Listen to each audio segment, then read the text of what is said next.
This discussion of history, culture, and conflict in the Middle East is usually, in fact, it's one of the very few lectures I do that creates differences of opinion. I mean, that people have heartburn about one way or the other, because when you start talking about differences, conflicts in this part of the world, then you begin to address some people having very strong feelings about one way or the other. So I want to start out with a chart that will kind of give us a sense of the conflict areas and the relationships in the Middle East.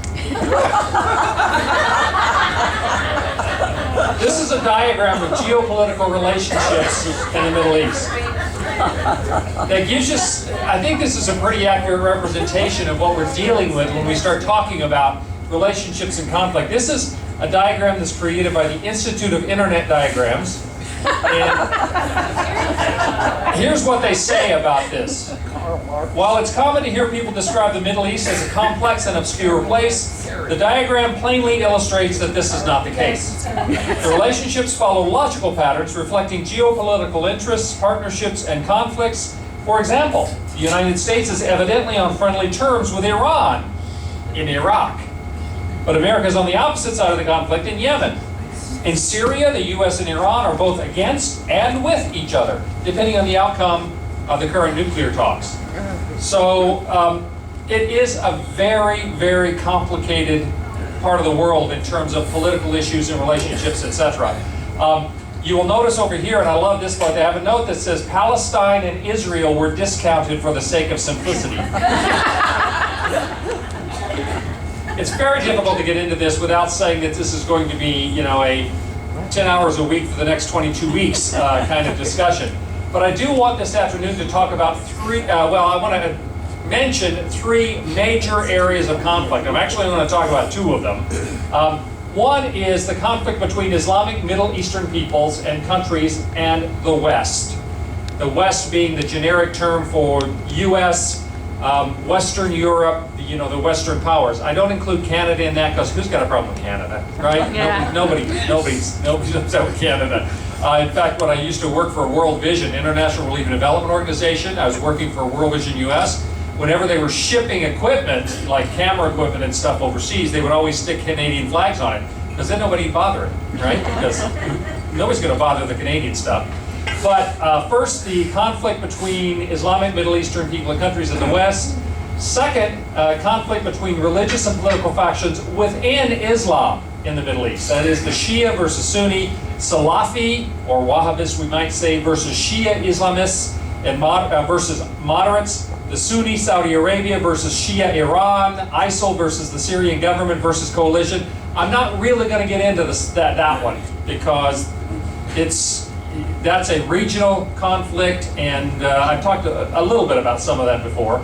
The third one, which I do want to talk about, is between Israel and the many neighboring Middle Eastern countries, especially over issues related to Palestine. As in every case, in order to be able to get into this, I need to back up a little bit and talk about a period of time that goes back to starting in the 8th century. History is always important when we consider these things. Between the 8th and the 13th century, sometimes they say 9th to 12th, but it actually reached over to the 8th century to the 13th century, we have the Golden Age of Islam. Islam's Golden Age was a period of time, and I mentioned this before, when the Western world was still struggling with the very basics of science. I mean, when we were in the Dark Ages in the West, and I say we because Western Europe obviously is the source of most of our heritage, Islam was advancing in huge strides in virtually every category and area possible. The Golden Age of Islam, most especially centered in Baghdad, but it was in other major cities as well. Cairo, Cordoba, in the Andalusia, in the Iberian Peninsula. They were advancing in mathematics, in medicine, in astronomy, in chemistry, in every way imaginable. And in Baghdad, they had a center for learning in Baghdad where they were seeking to try to capture all of human knowledge, translate it into Arabic, and catalog it. At that point in time, and for a long time, the Arabic center in Baghdad had more books than any other place in the world. Later on, that Islamic trend led over to Alexandria, which became one of the centers of learning. And of course, the library in Alexandria, which unfortunately got burned during Cleopatra's time, was the largest repository of books in the world. This is a period of time when they were not only collecting all of this knowledge, they had sort of assembly line efforts to try to copy it. There were more books available in the Islamic world at that time than we would have in the West for another 1,200 years. It was the first time in history, and it was only in the Islamic world, where someone could make a living by writing and selling books. It was quite extraordinary, and not just in the sciences, although that was especially important, and I could go down a list of sciences, and they were all areas, but in architecture and art. It's astonishing the kind of things that they were doing at this period of time. They were discovering new technology, they were a time of invention. There's no question that the Islamic world was at least 1,500 to 2,000 years ahead of, in the 8th century, to what we would get to later. Maybe not 2,000 years, but 1,200 years. Because it was only probably at the end, in the 19th century that the West really caught up to this level. Particularly, it wasn't until the 15th century when the Muslims were driven out of the Iberian Peninsula. I mentioned this before, and the knowledge that the Muslims had accrued was in the libraries in Iberia, and the West got a hold of them. We had lost all of Greek philosophy.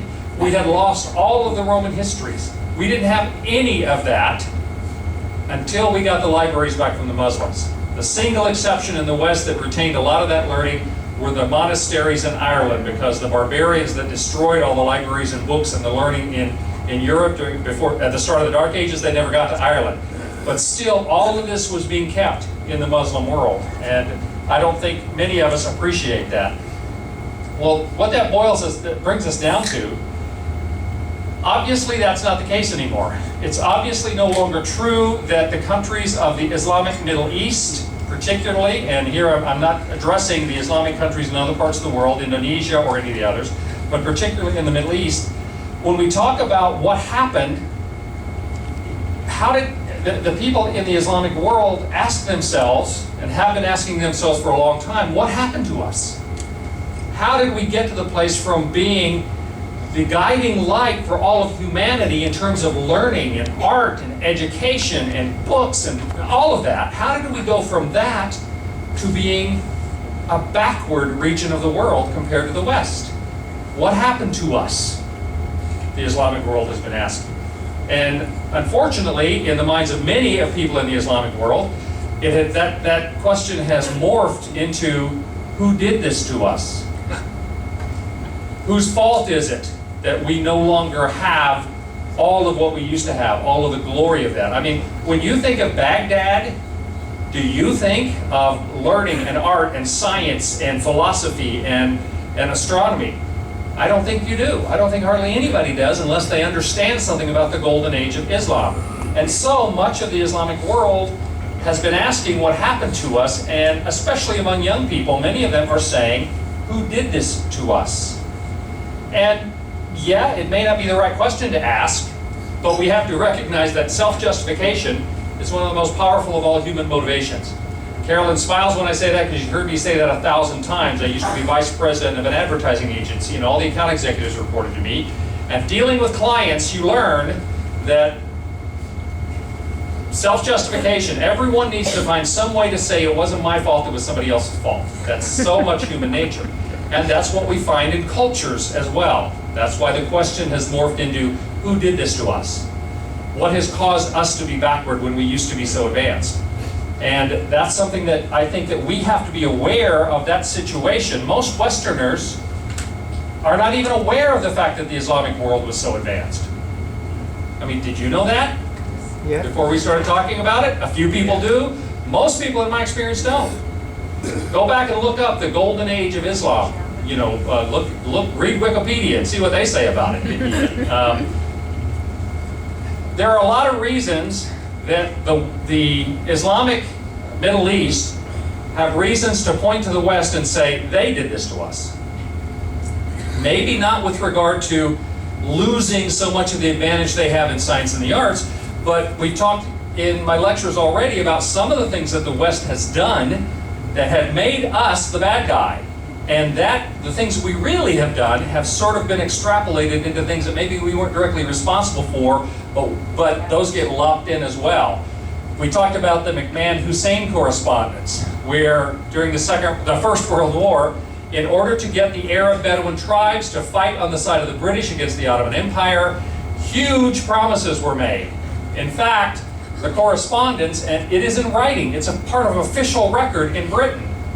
The promise was that all of this, with the exception of a few places up here, Aleppo, a couple of other sort of exclusions, the area of Alexandria is right up here, all of this would become one Arab nation. That was the promise. You fight for us. If we win the battle against the Ottoman Empire and Germany and Austro-Hungary, then we will give you a united Arab nation. At the same time that was happening, that the promises were being made to, and they did, they fought for us. That's what T.E. Lawrence of Arabia was all about. He was the primary British officer who was working with the Arab Bedouins to fight against the Ottomans. But at the same time those promises were being made that convinced them to fight with the British, the Sykes-Picot Agreement between Colonel Sir Mark Sykes and Francois-Georges Picot, an Englishman and a Frenchman, they were negotiating a treaty secretly whereby the Middle East would be carved up between France and Britain. Their negotiations started a month after the signed agreement with Faisal bin Ali, who was the king of the Hejaz. So that instead of this, which was what was promised, they got this, where France took over what we know of as Lebanon and Syria, the British took over Palestine, the Transjordan, which later became Jordan, and Iraq. Why? Because of oil.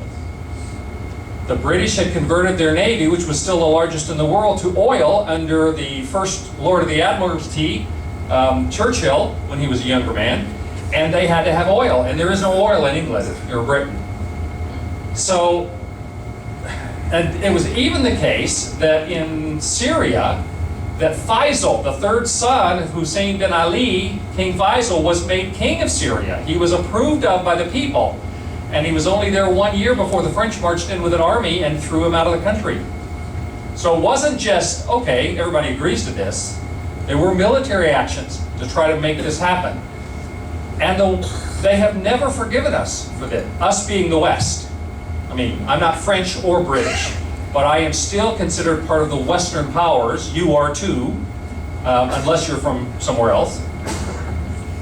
And as I told you before, I've talked about all this before, but I didn't know if all of you all had been in all the lectures. The president of Turkey, Recep Tayyip Erdogan, declared Lawrence of Arabia a bigger enemy than ISIS because he, wrongly, by the way, blamed Lawrence of Arabia for being the one that foisted this deceit on the people of the Middle East, on the Arab peoples, which is kind of funny for him to say that because he's not Arabic, he's Turkish. But this is something that ISIL, the Islamic State, has said, that the Sykes-Picot Agreement was at the source of all that's gone wrong in the Middle East, of all that's happened to the Islamic world. And they did a video called The End of the Sykes-Picot Agreement. ISIL did a video, and they said that our movement will not end until we have driven the last nail in the coffin of the Sykes-Picot. They haven't forgotten this. And all of the West is blamed for this. All of the non-Islamic West is blamed for it still. We then have the Balfour Declaration. The Balfour Declaration, which came a year later, in which, after having promised all of the area, including Palestine, to the Arab peoples for a homeland, the British government, under the Foreign Secretary Arthur James Balfour, wrote a letter to the primary Zionist leader, Jewish leader in Britain, Baron Walter Rothschild, in which he said that Her Majesty's government looks with favor on the creation of a Jewish homeland. Now, nobody disagreed that the Jewish people were in need of something. The Jewish people are by far the most persecuted people in history. It goes all the way back to the book of Esther in the Old Testament, the Hebrew Bible. where in Persia there was a plan to completely annihilate the Jewish people. They were oppressed by pogroms in Russia. They have been thrown out of England. They've been thrown out of, in fact, Rome. As far back as before the time of St. Paul, they were thrown out of Rome. They were thrown out of Spain. They have been the most persecuted people of any group ever in history. And of course, in the 20th century, the horrendous things that happened, including the Holocaust. So there's no question that the Jewish people were in need of some place to call their own. The last time the Jewish people, prior to mid-20th century, had a place that they could be self-determining and sovereign and be able to protect themselves was in AD 70, 2,000 years ago almost, when the Romans came in and destroyed the city of Jerusalem, and that was one of the great diasporas, or spreading out. There have been several spreading out or diasporas of the Jewish people because of persecution. So there's no question that there needed to be a sympathetic response to that. But the fact that this promise was made to the Jewish Zionist movement without consultation with the people that they had just promised would receive the land as part of an Arab homeland was a problem.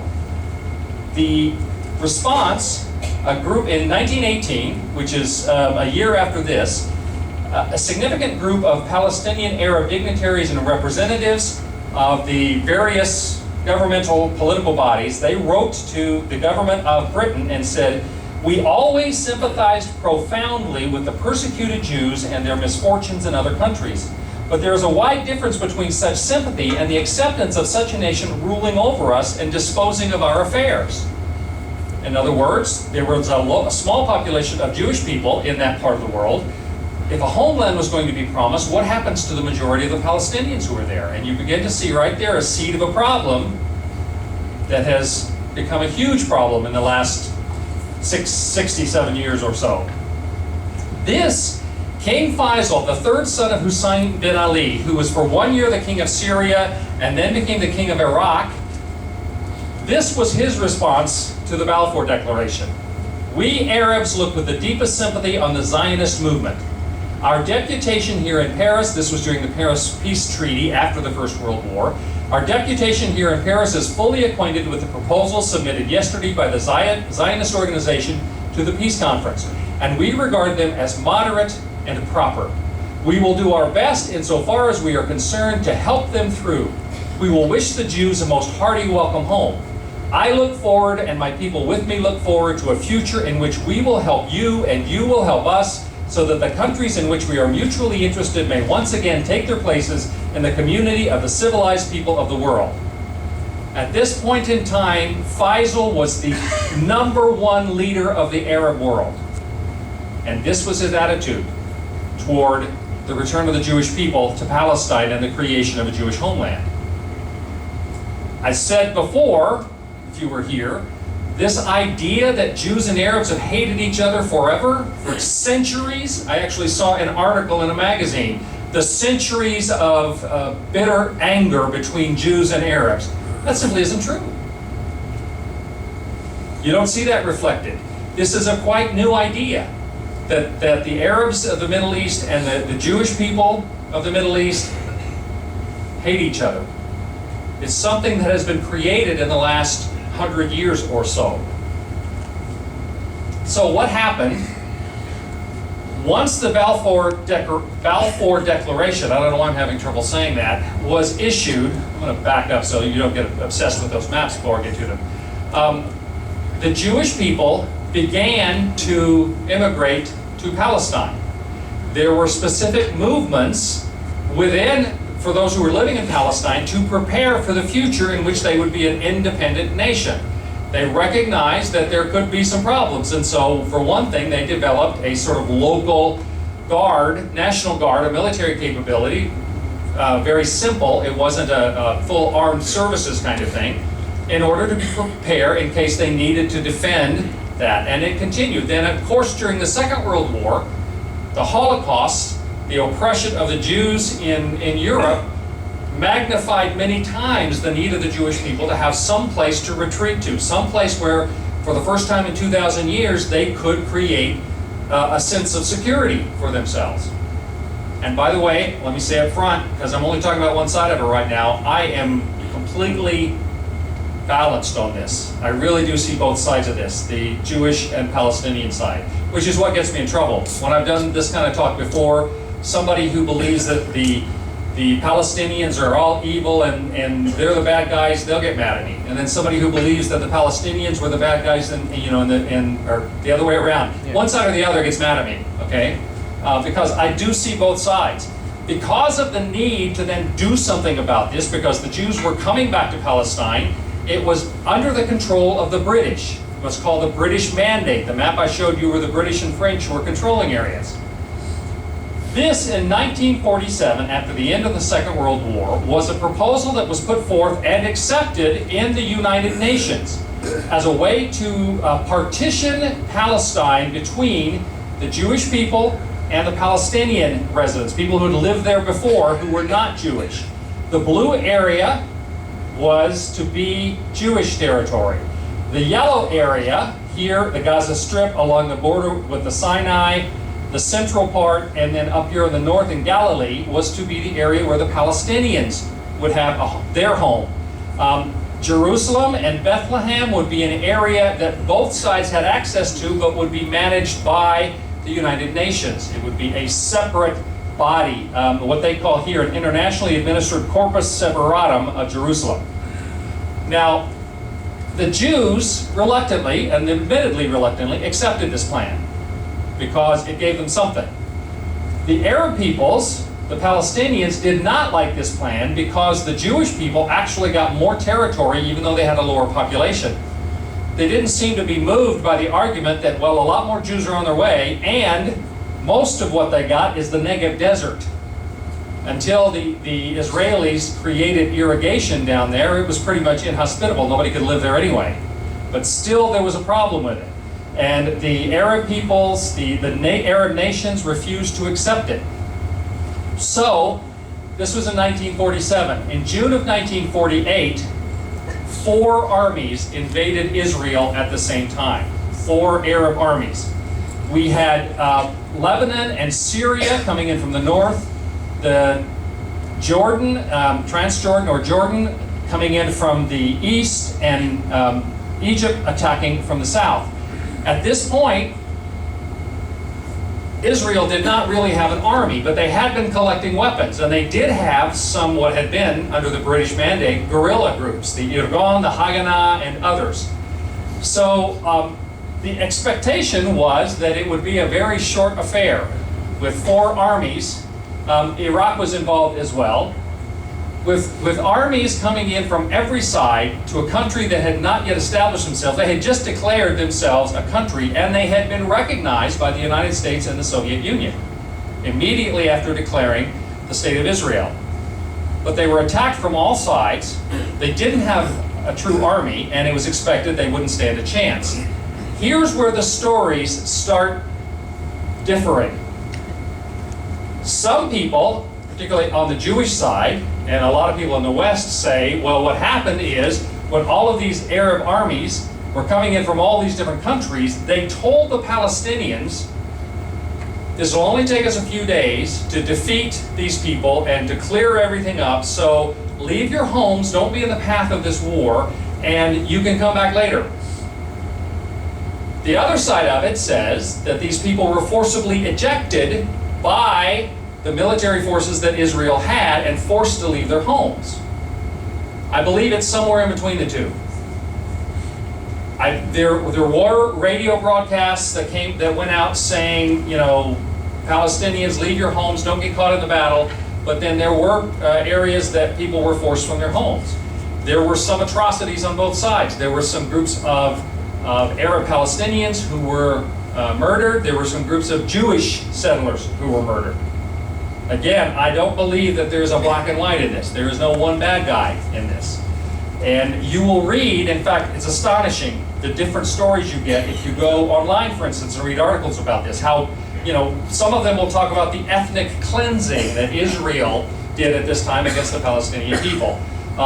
Very, very different ideas. Well, the Israeli army, which wasn't really even an army at this point, they counterattacked and succeeded in not only taking back what had been promised by the UN under their agreement, but they ended up taking all the way down to the Red Sea and later established the city of Eilat down there as a center. They ended up capturing much more than what they had previously been told to take, and then they were reluctant to give it back because they felt we need the buffer to defend ourselves. Very different interpretations of what went on in 1948. And then between 49 and 67, this is what it settled down to in 49, where Israel controlled all the way down to the Red Sea, and you've seen it. Eilat was right next door when we landed at Aqaba. You could see the city of Eilat there at the tip of Israel. They controlled all of this area all the way up to the north, including the Sea of Galilee, and the Galilee area, which according to the UN plan had been going to be part of the Arab settlement. This area here, which became known as the West Bank. By the way, I know some people get confused when you go to Luxor and they keep talking about the East Bank and the West Bank. I've had people ask me the question, wait a minute, the West Bank? Well, there's a West Bank of the Nile and there's also a West Bank of the Jordan. So the West Bank of the Jordan River is this area here, which includes Jerusalem. Now, Jerusalem was going to be entirely in the Arabic areas, the Palestinian area before. Well, Israel maintained access to it so that East Jerusalem, the eastern part of the city, was part of the West Bank, the part of the Palestinian area, and they maintained West Jerusalem. Eventually, in the process, Jordan ended up taking over administrative control of the West Bank, and Egypt took control of the Gaza Strip. Later on, both of them, because of the 67 war, there was an additional war that happened. Israel was attacked again, and they fought back and won. They ended up taking the Golan Heights, which are there's a high plateau area over the Sea of Galilee. From there, some of the particularly Syrian military were launching rockets down into the area around the Galilee to some of the kibbutzim and the Jewish communities there. And so they took the Golan Heights to keep that from being an elevated area from which attacks could come. They took over, Israel took over all of the West Bank, not only took over the Gaza Strip, but they conquered all of the Sinai Peninsula. We were in Sharm el-Sheikh, you went up to St. Catherine's Monastery, all of that was controlled by Israel. Later on, they gave it back. This was part of the Camp David Accords when Egypt and when Sadat from Egypt and Begin from Israel got together with Jimmy Carter. They agreed to settle all this stuff. Actually, that came later. Sorry, I'm confusing my dates here. But they agreed to give it back, and they did.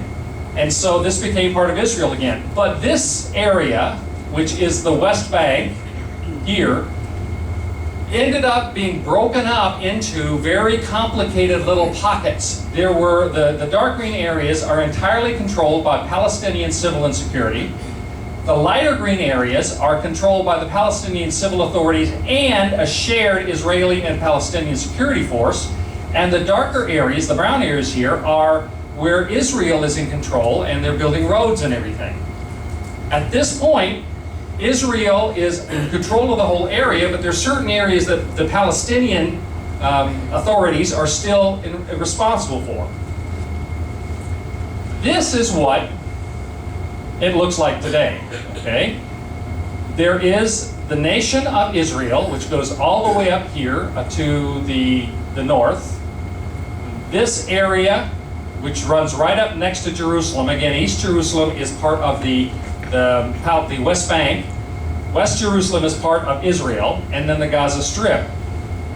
The plan has been, the discussions have all been around, can we make this one nation?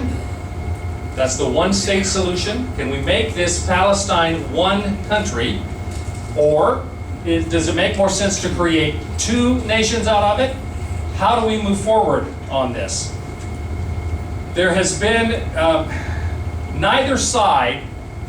There have been a lot of attempts. Every U.S. president has been involved in this since back before Carter. American presidents have tried to moderate a peace. It'll look like they're making some progress, and then something will happen and they'll back off of it. There continues to be violence. In fact, the Gaza Strip got so troubled, so problematic, that the Israelis left there. They had an evacuation. There were about 7,500 Israeli citizens who lived there, plus Israeli forces. They all left. Well, what happened was Israel closed off the land around, and it's over here, the Gaza Strip, and they blockade by sea. The part of this that touches Egypt, Egypt has blocked off. The Gaza Strip right now has perhaps the lowest standard of living in the world. There are 1.5 million people living in an area of land that's about 125 square miles. No one is allowed in, no one is allowed out. No one can export anything, no one can import anything. At one point, Gaza was controlled by the same Palestinian Authority that was controlling the West Bank. Then they had an election and they elected Hamas. And the Palestinian Authority, Palestinian Liberation Organization, became the Palestinian Authority. And Yasser Arafat, who had been a terrorist, was in charge of the PLO, and he renounced terrorism. He acknowledged the existence of the State of Israel in order to move it forward. Well, in the Gaza Strip, they elected Hamas, a radical Muslim organization who has as one of their stated purposes the destruction of the nation of Israel. And so right now, Gaza is completely shut off. There's a huge problem with homelessness, and yet they can't get any materials in to build any more houses. Way overpopulated. They have the 3rd highest birth rate in the world, so the problem is getting worse. There's a lot of malnutrition because they can't get enough food in. It's a horrible situation, and yet Israel will not relent, because from time to time somebody will still lob rockets out of the Gaza Strip into Israeli territory. That's just an example of some of the frustrations that exist. Israel claims that Jerusalem, for instance, which is technically supposed to be, according to the original UN mandate, part of the Palestinian territories, that Jerusalem is the heart and soul of Judaism, that it is the city of David. It's part of who they are, and they cannot give it up. There's very strong feelings about that.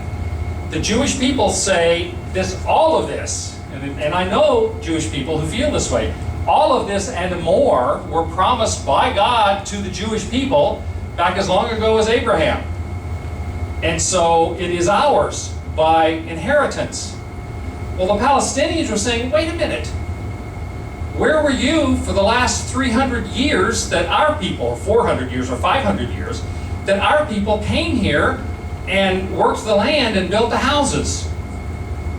And I'm very sympathetic to both of those claims, but let me give you a perspective. I have a lot of friends who are people in my church and whatnot who will say, well, God gave the land to the Jews, it's their right, they have a right to it. Well, let me ask you a question. We lived in Washington State, which was, there are Native American tribes there. If we were in our house that we paid for from the sweat of our brows, that we have built onto and painted and cared for and mowed the lawn and all of that, and somebody showed up at our door one day and said, we represent the Native American tribe that originally owned all this land, and we're taking it back and you have to leave. Would you be okay with that? I believe that's exactly what we confront when we say who owns the land. The people who a long time ago were promised the land, or the people who've been there for many, many generations since then. This is the conflict. The Palestinians claim that they have a right to the land. The Jewish people claim that they had an original right to the land. And it's a very difficult thing to satisfy. When the 47-48 war occurred, 700,000 Palestinians were displaced. And I believe some of those left because they were told by the Arab armies to leave. Some of them were forced out of their homes. I believe there's a mixture there. They have never gotten to go back. It's been 70 years. The grandchildren of those people, we still have 1.5 million Palestinians living in refugee camps. And many of them still have the keys to their homes. And they will not leave the refugee camps. They will not accept any effort to try to get them to just forget and go on, because to do so means they could never go back to what they feel was their homes. It's a horrendous puzzle, okay? And the Arab countries, for the most part, have not been very helpful. They have refused to accept Palestinian refugees for the most part. A lot of Palestinian refugees are in Lebanon, right along the border, but they're not allowed to leave the refugee camps. Jordan has been really the only country that has been more generous in trying to provide for them. Saudi Arabia, some of the refugees went to Saudi Arabia, but they cannot become citizens. They cannot, there is a list of over 20 professions they cannot pursue. If you're a Palestinian refugee in Saudi Arabia, you cannot become a doctor or a lawyer or an architect or etc. And that's the kind of environment that they faced in a lot of places. And so this refugee problem, it's the second largest refugee problem in the world, and it goes back 70 years. And it's a horrendous problem. To really make matters worse, and again, I'm very sympathetic to the nation of Israel and to the Jewish people. I'm also very sympathetic to the Palestinian people and their plight. One of the things that Israel has done that hasn't helped is, even though they have acknowledged that this West Bank area is what they call the Palestinian territories, they've done a number of things that have created real frustration. They have built walls around part of it. They claim that because of terrorist attacks, there were two periods of time called the Intifadas, where there were terrorists, Arab terrorists, Palestinian terrorists, who were suicide bombers, and they were creating havoc in order to try to, they believe, gain their rights. So Israel has built a fence. How many of you have been to Bethlehem in the last few years? What was that like? Prison. It's like a prison. 8-meter high walls. You have to go through multiple checkpoints. What has happened, now, and it's interesting, if you ask the Palestinians, they will tell you, they call that the apartheid wall. If you ask some of the Jewish people who are in favor of it, they will call it the peace wall. So very different interpretations. And the 8 meters high, you know, this is like 25 feet tall, concrete wall, fences, checkpoints. You go to Jerusalem, you feel like you are entering a prison. That's what it feels like. And so, and one of the problems with that is when they built the wall in various places, they cut farmers who live in one place off from their land. They can't get to their land anymore. They cut communities off from their water source. There are families that are, because, you know, mixed families, Jewish and Palestinian, where the Palestinian husband cannot visit his, you know, can't go back to the house that he lived in before because he's not allowed, and so his wife can come over and visit him on weekends. It's created horrendous problems. And along the same time, the nation of Israel has allowed, and in some cases even encouraged, settlements, Jewish settlements in the area that has been acknowledged as the West Bank Palestinian territory. In some cases, they have plowed under Palestinian houses to replace them with Jewish communities.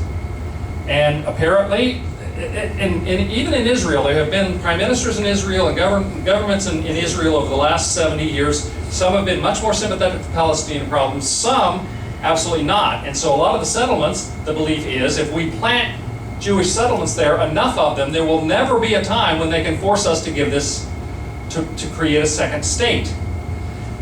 Now let me explain the two-state thing.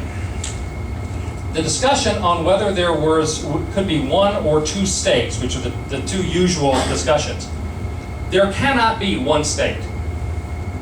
There will never be one state in the Palestinian, in the area of Palestine, Israel, for the very simple reason that the Palestinians significantly outnumber the Jewish Israelis.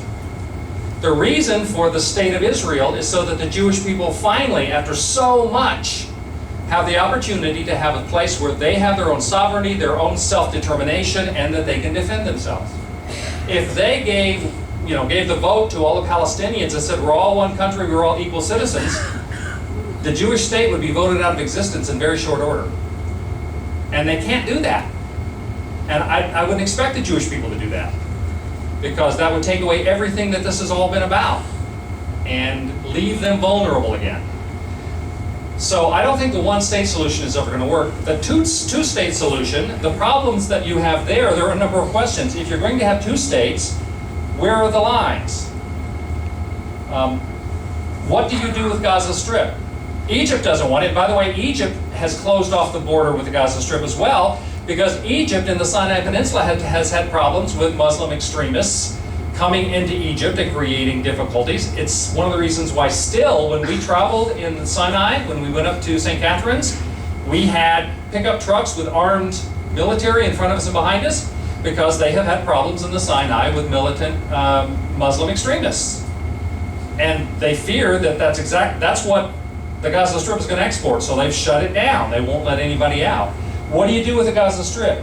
Who is going to be in charge of that country if we create a two-state? What do you do with Jerusalem? Israel will not give it up, and yet it falls right there. East Jerusalem is in the Palestinian territories. What about the Palestinians whose homes were outside the territory? What about the Jews whose homes are inside the territories? How do you deal with that? How do you get acceptance from people who have such a visceral, multi-generational kind of response one way or the other to this? It's a huge problem. I think one of the difficulties that we have is that people are always talking about finding a solution. I don't think there is a solution, at least not yet. I give credit to the George W. Bush administration. I was not a huge fan of George W. Bush, I have to, but I try to be fair. They came up with what they called a roadmap, which meant we're not trying to find a solution. Most of the leaders, both on the Israeli side and on the American mediators, the presidents, it's almost as though they feel like, I'm going to solve this problem and I'll go down in history as my legacy being that I solved the problem nobody else could solve in the Middle East. At least the Bush administration said, we're not going to solve it, but let's take baby steps. Let's have a roadmap that will get us there. And initially they got a lot of positive response. And then all of it fell apart because the administration changed in Israel to a much more ultra-conservative prime minister and government in charge. So I think that what we have to do is think of in terms of, baby steps. The Israelis will not give voting power to the Palestinians. And that's not going to change, because right now there are more Palestinians in the region than there are Israelis, and it's getting worse because the Palestinians have a much higher birth rate than the Israelis do. And the Israeli authorities have talked about the demographic bomb that they're facing. The difficulty they have in terms of they could be voted out of existence if we say, hey, one person, one vote. It's not that easy in this situation. Right now, the world is divided on who they recognize in this situation. The dark purple, and there's not much of that, recognize only Israel and give no credence to even the existence of the Palestinian territories, much less the idea of a Palestinian state emerging. The lighter blue, which is the US, Canada, Mexico, most of Western Europe, Australia, they recognize Israel. They give state recognition to Israel, but they have relations with Palestine, even though they don't acknowledge them. In the United States, they will not say the nation of Palestine. It is the Palestinian territories or the Palestinian Authority. Okay? The brown recognize both Israel and Palestine equally, which is most of Africa, Russia, China, India, all of the countries over here in Central and Eastern Asia, as I say, most of South America. The green here recognize only Palestine but have some relations with Israel, and then the dark green, which are primarily the Islamic countries, you will notice, they recognize only Palestine and do not acknowledge the right of existence of Israel. Do you see what a mess this is? But the thing I want to encourage you about this is to recognize that while there's no simple solution, but I don't believe there's really a bad guy. In specific instances, the Palestinians have been the bad guy. In other instances, I believe Israel has been the bad guy. And I struggle because, being a Christian minister, a lot of the people in my church believe that the reestablishment of the nation of Israel is a fulfillment of biblical prophecy, and therefore they can't do anything wrong. Well, in the Hebrew Bible, there were a lot of times that the nation of Israel did things wrong, and God punished them for it. So I don't see why we should think that they can't do anything wrong now. And the nation of Israel is a secular nation. They are a geopolitical entity. It's not a theocracy in Israel, okay? So it is a very complicated situation. Questions about any of that? I once had somebody say, well, what do you think we should do to solve it? Let me tell you right now, I can't answer that. Yes? I think it's interesting, your comment, you don't think anybody is a bad guy.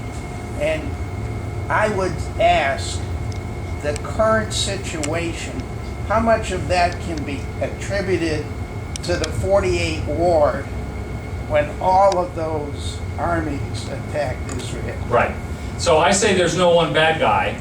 How much of that, if I look back at the 48 war and I see that all of these armies surrounding Israel attacked and they defended themselves. And I have, people have said to me before, don't you think Israel has a right to defend themselves?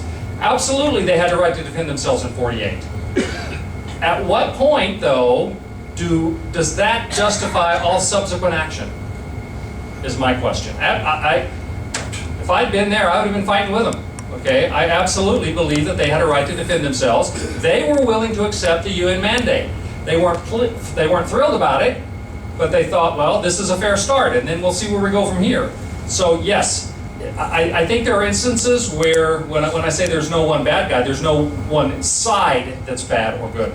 In that instance, I think Israel was rightly defending themselves. But that's not the point I'm making. Okay. The point I'm making is, can it be argued that we wouldn't have the situation that we have today had not the 5 armies attacked? Right. It's not a question of whether Israel had the prerogative to defend itself. Right. I'm suggesting that because of the attack and the war, we have the Right. situation that So, we have today. In 1947 and 48, with the mandate from the UN and the attack from the Arab armies, would it not be the case that if that attack had not happened, then we wouldn't have the mess we've got now? I think that's probably true. I think it's also probably true that if the British had handled it differently, then we wouldn't have gotten to that place. Yeah. If the UN had approached it differently, we might have not have gotten to that place.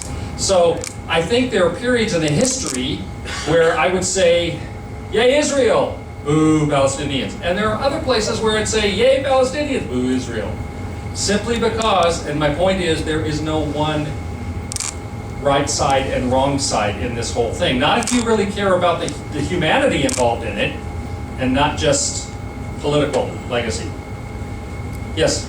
Yeah, pertaining to the historical right Right. of this area, even before the Israelis were there, I think the Philistines, which is ancestor of the Palestinian, right, occupied that for the longest time. Is that correct? Well, not all of it. They control the area right along the coast, Tyre and Sidon, but at the same time the Palestinians existed along the coastal edge is the same period of time in which Israel existed under Saul, David, and Solomon. Yeah. So, and the Philistines were there at that time. So they didn't control all of this area. But you could say, well, before the Israelites came there, it was controlled by somebody else. Where do you draw that line? So, other questions? Yes. If your lectures have proven anything, they've proven that for centuries, one or two totally enlightened leaders changed everything. Right. And even this trip we made to Oman showed that a totally enlightened leader has really made a big difference Right. to that nation. Right. So, that said, showing how complex this problem is with so many different interests. Right. I'm just wondering if nobody would have believed that somebody named Nelson Mandela could have proposed Right. a solution of forgiveness that changed everything for a nation that was impossibly divided. So I'm just expressing hope Right. that there's this person that's going to emerge that have emerged in the past in the Middle East to change everything. Right. And I agree. I mean, enlightened leadership is really the key to it. Unfortunately, as I said before, every time it seemed like the leadership were willing to make concessions, which is necessary on both sides for negotiation, they would get a vote of no confidence from their constituency, and then we'd have a new election, and they would vote in somebody who had a much more militant kind of view. In terms of that, Jordan and Egypt were two of the countries that invaded Israel and have fought, Egypt was their primary enemy in the 60s as well.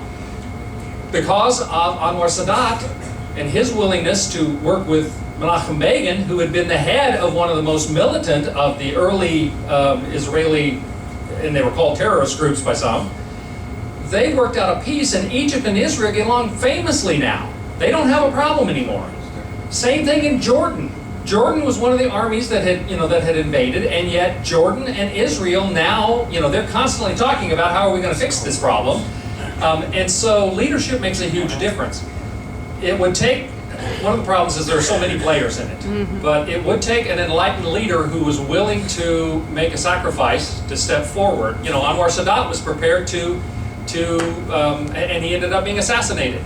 A number of the leaders that had wanted to try to bring peace were assassinated, and I don't know if you know the story, but Anwar Sadat was in was at a military show. The military was doing parades and stuff, and he was seated in a grandstand. And these guys run up in front of the grandstand with automatic weapons, and Anwar Sadat, instead of running away in order to try to keep anybody else from being shot, he stood up to make himself a better target so that they would hit him and not kill anybody else. That's the kind of leaders we need. Over here?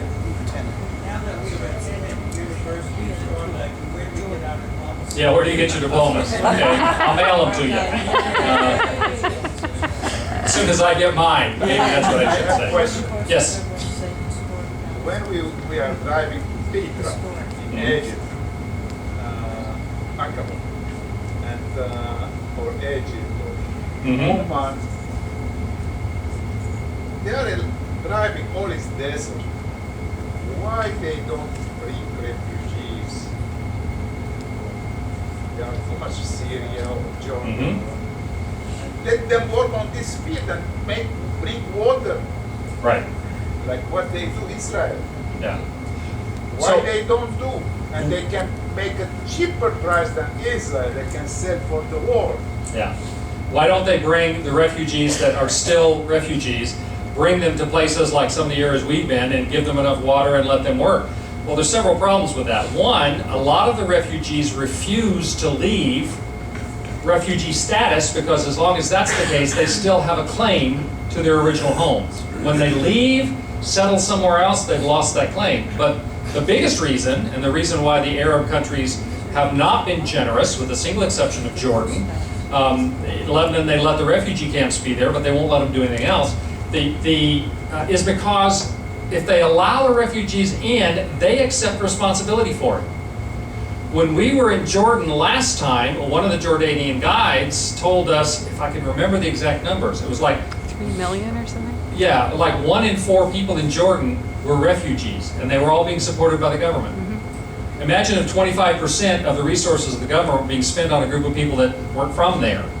And he was saying it's a huge drain, a huge pressure on the government to try to take care of those people. The minute they let them in, they then assume responsibility, and the governments are reluctant to do that. Any other questions? This is the most controversial of all my talks. I kept it to the end so there'd be less chance for anybody to throw me overboard. No. I hope that I've at least given you a perspective on this stuff. Thank you for your patience and all the lectures. See you again.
II of France and Frederick Barbarossa leading these things.